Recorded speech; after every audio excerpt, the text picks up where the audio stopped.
नमस्कार, आवाज इंडिया में आप सभी का स्वागत है। मैं हूं सीमा और नजर डाल लेते हैं दिन भर की टॉप 20 खबरों पर। राष्ट्रपति द्रौपदी मुर्मू 25 सितंबर को मथुरा वृंदावन की यात्रा करेंगी। इस यात्रा के लिए भारतीय रेलवे ने लग्जरी महाराजा एक्सप्रेस को प्रेसिडेंट स्पेशल ट्रेन के रूप में तैयार किया है। ये ट्रेन नई दिल्ली से मथुरा तक चलेगी।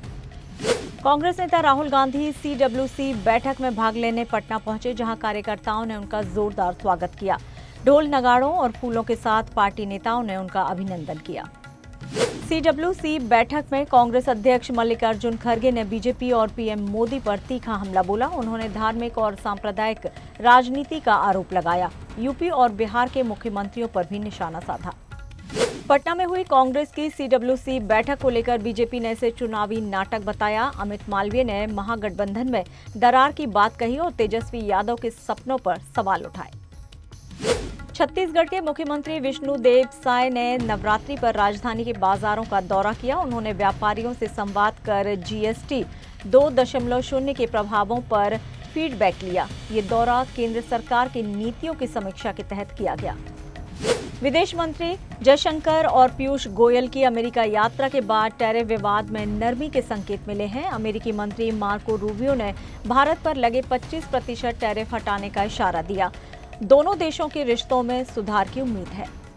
गुमला जिले के जंगलों में पुलिस और झारखंड जगुआर की संयुक्त कार्रवाई में 3 माओवादी मारे गए हैं। मुठभेड़ के दौरान 2 नक्सली फरार हो गए। ऑपरेशन सफल रहा और भारी मात्रा में हथियार भी बरामद हुए।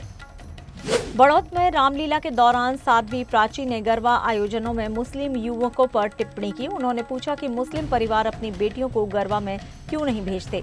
बयान के बाद राजनीतिक बहस शुरू हो गई है। तिरुपति मंदिर प्रशासन ने भक्तों की भीड़ को संभालने के लिए AI इंटीग्रेटेड कमांड सेंटर की शुरुआत की है। इसका उद्घाटन मुख्यमंत्री चंद्रबाबू नायडू करेंगे। ये तकनीक श्रद्धालुओं के लिए अनुभव को बेहतर बनाएगी। दक्षिण दिल्ली के एक आश्रम में 17 छात्राओं के साथ छेड़छाड़ के आरोप में स्वामी चैत्यानंद पर मामला दर्ज किया गया है। चैत्यानंद फरार हैं और उनकी कार की नंबर प्लेट भी फर्जी बताई गई है। पुलिस ने CCTV और बयान कब्जे में लिए।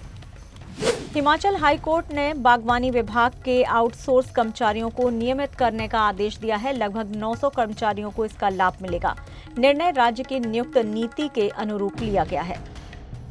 जम्मू कश्मीर के पुंछ जिले में सेना का वाहन दुर्घटनाग्रस्त हो गया, जिसमें 5 जवान घायल हो गए हैं। सभी जवान छुट्टी पर थे और जम्मू जा रहे थे। पुलिस ने दुर्घटना की जांच शुरू कर दी है।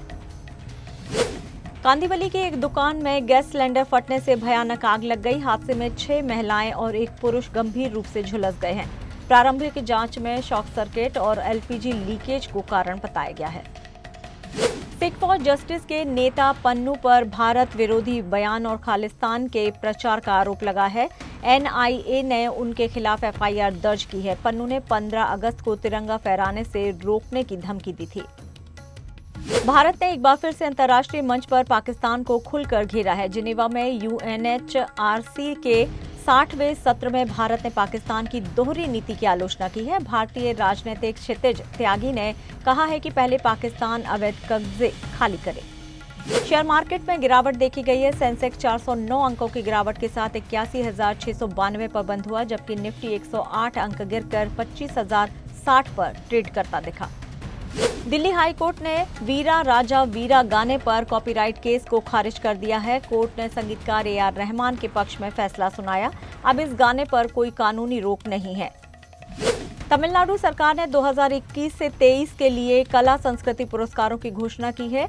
KJ येसुदास को MS सुब्बलक्ष्मी पुरस्कार और साई पल्लवी को कैलेमा मणि पुरस्कार मिला है।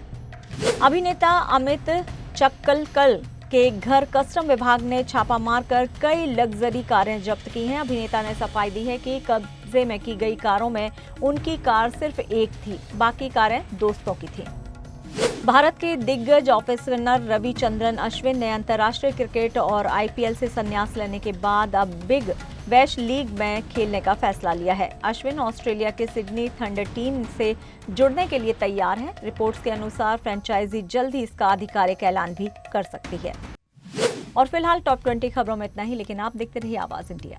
नमस्कार।